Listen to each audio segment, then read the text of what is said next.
सनातन धर्म मंदिर के इस परिसर में हमारे साथ उपस्थित आदरणीय श्री इकबाल सिंह लालपुरा जी, जिनके सुंदर बोलों को हमने ग्रहण किया, उनके सुंदर संदेश को हमने प्राप्त किया। उनके साथ मंच पर उपस्थित श्री नरेंद्र चावला जी, विक्रम दत्ता जी, जो कि प्रधान हैं इस मंदिर परिसर के, श्री संजीव नरूला जी, जो सिटीजन एसोसिएशन के प्रधान हैं, मेहता जी, वो यहां इस मंदिर के प्रधान हैं,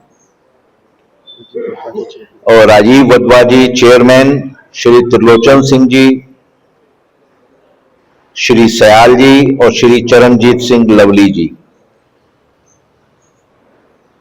और उन सबके साथ विश्व हिंदू परिषद इंद्रप्रस्थ प्रांत, उसके हमारे प्रांत सह मंत्री श्री सुनील सूरी जी, वो भी यहां उपस्थित हैं। मैं उनसे अनुरोध करूंगा जरा वो खड़े होंगे तो सबको, और उनके साथ में श्री करण कपूर जी, जो हमारे लाजपत जिला के अध्यक्ष हैं, श्री धर्मपाल जी यहां उपस्थित हैं, और हमारे यहां से अन्य कार्यकर्ता श्री सुमित जी उपस्थित हैं, और हमारे कौन हैं, नीतीश जी खड़े हैं, और श्री गोवर्धन जी हैं, श्री प्रेम जी हैं, और थोड़ी देर पहले यहां से हमारे प्रांत के संगठन मंत्री, जो एक वरिष्ठ प्रचारक हैं, वो भी साथ में थे उपस्थित, वो भी यहां से निकले हैं। विश्व हिंदू परिषद में लगभग 5-6 वर्ष पूर्व ये चर्चाएं प्रारंभ हो गई। जो एक पूजनीय संतों की तरफ से काम मिला था कि हमारे राम का भव्य मंदिर बने, वो काम तो पूर्ण हो गया। वो जो संकल्प लिया था, सबने मिलकर उस संकल्प को पूर्ण कर लिया। भव्य मंदिर अयोध्या जी धाम में बन भी गया। अभी हमने वहां की विजय ध्वजा पताका जो है उसको फहराया था। उसके साथ में मंदिर का कार्य पूर्ण हो गया, ये संदेश पूरे समाज के पास में आ गया। तो अब ये पूछा गया कि भाई विश्व हिंदू परिषद के पास क्या काम है? तो मंदिर तो बन गया, अब क्या काम है? तो हमने याद दिलाया समाज को। विश्व हिंदू परिषद की स्थापना 1964 में हुई थी। मंदिर बनाना है, मंदिर का कार्य पूर्ण करना है, ये काम संतों ने 1984 में दिया था, 20 साल के बाद। इसके साथ में और भी अनेकानेक काम संतों ने हमको दिए थे। विश्व हिंदू परिषद की जो वर्किंग है, जो काम करने का सिस्टम है, वो ऐसा है कि हर 6 महीने में पूजनीय संत बैठते हैं। वो एक स्थान पर बैठेंगे, उसको हम अपना मार्गदर्शक मंडल कहते हैं, और वो अगले 6 महीनों में, अगले 1 साल में क्या काम करने हैं विश्व हिंदू परिषद को, ये पूरा एजेंडा बना के दे देते हैं। और जो एक बार एजेंडा मिल जाता है, उस एजेंडा को पूरा करने की तरफ विश्व हिंदू परिषद लग जाती है। तो 1964 में जब विश्व हिंदू परिषद की स्थापना हुई, तो जो मुख्य काम बताए गए, वो बताए गए, सबसे पहला सामाजिक समरसता, ऊंच नीच भेदभाव समाप्त करना है हमको। दूसरा काम बताया गया कि गौ रक्षा करनी है, गौ मां की रक्षा करनी है, ये हमारा दूसरा मुख्य काम है। और वो काम करने के लिए, गौ रक्षा करने के लिए गौ संवर्धन और गौ आधारित इकोनॉमी आए पूरे समाज में, जैसी पहले होती थी, उसको लेकर आना है। जो अगला काम बताया गया वो है कि हमें घर वापसी करनी है। जो भटक गए हमारे समाज से, जिसको हम सब जानते हैं, स्वामी दयानंद जी ने प्रारंभ किया था, शुद्धिकरण आंदोलन चलाया था।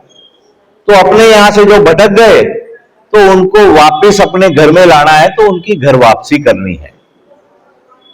और इस सब के साथ में जो मुख्य काम हमको दिया गया वो ये था कि समय अनुकूल जो चलते चलते जो इतने सारे हम संघर्षों में रहे समाज, उसमें बड़ी सारी कुरीतियां आ गई, बड़ी सारी कमियां बन गई।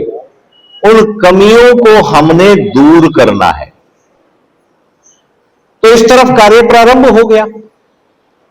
हमारे शास्त्रानुकूल, हमारे ग्रंथ, हमारे जो देवों की वाणी से जो हमारे सामने संदेश आए थे, उसके अनुकूल हम अपनी सारी जीवन पद्धतियों को लाएं, इस कार्य को हम करें। ऐसा कार्य अगला कार्य हमारा है। जैसे मैं उदाहरण देता हूं कि हम जो कहते हैं पर्दा प्रथा, घूंघट लगाने की प्रथा, तो ये हमारे यहां पहले नहीं थी। पुराने आप देवियों के चित्र देखो तो कोई भी देवी के चित्र आपने घूंघट में देखे क्या? हमारे यहां महिलाओं को घूंघट में जाने की जरूरत नहीं होती थी। ये संघर्ष का काल आया, ये मुगल आते थे, मुगलों का स्टाइल ही यही था कि कहीं भी जाएंगे आक्रमण करेंगे, और आक्रमण करने के बाद महिलाओं के साथ में दुराचार करेंगे, अत्याचार करेंगे। हमारे यहां तो कभी नहीं था। राजा महाराजाओं में आपस में एक राज दूसरे राज पे हमला करता था, राज पे विजय प्राप्त करता था, पर महिलाओं को, नारी शक्ति को उतने ही सम्मान और आदर के साथ रखा जाता था। कभी ये सुनने को मिला हमें क्या? हमने महाभारत पढ़ी, रामायण पढ़ी, अरे हमारे भी बाद में राजे महाराजाओं ने, महाराजा रणजीत सिंह जी ने, उदाहरण हम सबके सामने है ना, विजय प्राप्त की। विजय प्राप्त करने के बाद जब उनको याद दिलाया गया कि इन्होंने हमारी महिलाओं के साथ ऐसा किया था, तो उन्होंने क्या जवाब दिया? उन्होंने ससमान सारी नारियों को उतने ही सम्मान के साथ वापस उनके घर में भिजवाया। तो हमारे यहां आवश्यकता नहीं थी कि हम अपनी नारियों को घूंघट में रखें। रखना पड़ा। बच्चियां बाहर निकलती थी, बहनें बाहर निकलती थी, विवाह हो रहा है, विवाह के तुरंत बाद उनको उठा के ले जाएंगे। क्यों? क्योंकि हमारे सम्मान पर प्रहार करने के लिए। तो फिर हमें विवाह भी रात को करने पड़े।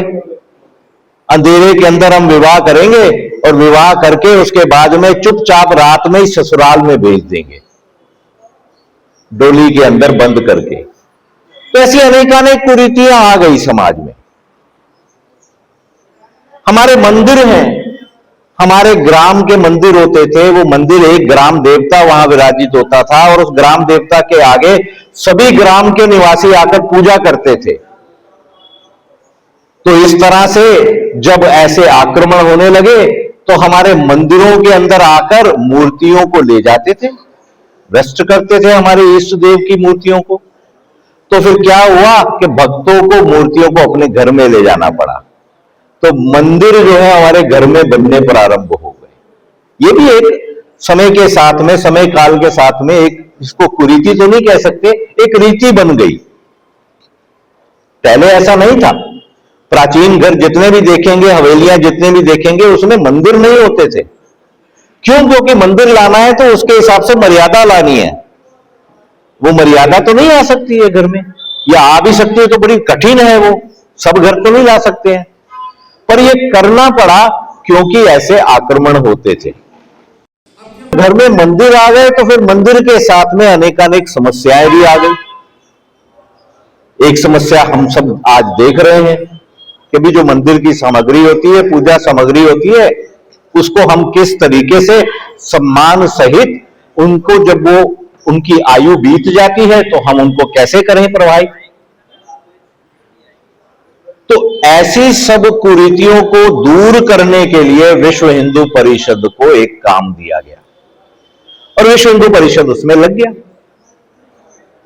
जैसे दिल्ली में हम आपको उदाहरण देते हैं कि दिल्ली के अंदर हमने सामाजिक समरसता के लिए एक काम किया कि दिल्ली में जितनी भी रामलीलाएं हो रही हैं उन सब रामलीलाओं में हमने कहा कि आपने भगवान वाल्मीकि की प्रतिमा लगानी है, क्योंकि भगवान वाल्मीकि ने हमें प्रभु राम के दर्शन कराए ना, तो उनका पहले आरती उतरे ऐसा हमें कार्य करना है।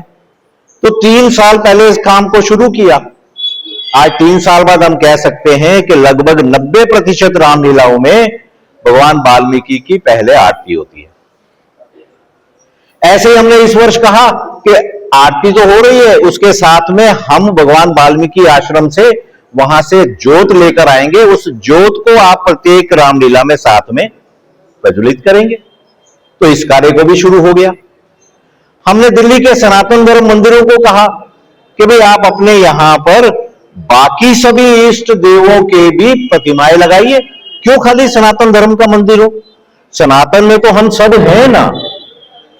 उनकी मर्यादा देखते हुए एक ऐसा क्यों ना आदर्श मंदिर बने जैसा पहले होता था, जिसमें सभी निवासी आते थे। वो निवासी आकर, मैं चाहे रविदासिया हूं, मैं चाहे वाल्मीकि हूं, मैं चाहे जैन हूं, मैं वहां आके अपनी आस्था तो कर सकूं, अपनी पूजा तो कर सकूं। तो ऐसे उदाहरण के मंदिर बने, ऐसा भी हमने प्रयास प्रारंभ किया। हमारे यहां पर करण जी बैठे हुए हैं जो हमारे लाजपत नगर जिला के अध्यक्ष हैं। इन्होंने वहां के एक मंदिर को गोद में लिया, सनातन धर्म मंदिर को, और ये निश्चय लिया कि मैं इस मंदिर को दिल्ली में एक आदर्श मंदिर के रूप में प्रस्तुत करूंगा, जैसा आदर्श मंदिर विश्व हिंदू परिषद या हमारे गुरु चाहते हैं। तो कार्य प्रारंभ कर दिया। नेहरू नगर में वो मंदिर है आश्रम के पास में। अब उस मंदिर में भगवान वाल्मीकि की प्रतिमा भी लग गई है। हमारे बाकी इष्ट देवों की भी प्रतिमाएं लग गई हैं कि समाज के सब लोग आए और वहां पर पूजा करें। वहां पर और आगे बढ़ के कार्य हो गया है कि हमने वहां पर एक गुरुकुल भी लगा लिया है। एक गुरुकुल में बच्चों को शिक्षा भी दी जा रही है। दिन के समय में मोहल्ले के बच्चे आते हैं और आकर वहां पर संस्कार शिक्षा भी ग्रहण कर रहे हैं। उनको ट्यूशन एक अरेंजमेंट कर दिया गया, 1-2 पीरियड मैथ साइंस ऐसी ट्यूशन पढ़ाई जाएगी और साथ में एक पीरियड जो है जो संस्कार शिक्षा होगी, वो काम भी शुरू हो गया। तो ऐसे करके हमें अपने आदर्श मंदिर बनाने हैं, इस कार्य को प्रारंभ कर दिया।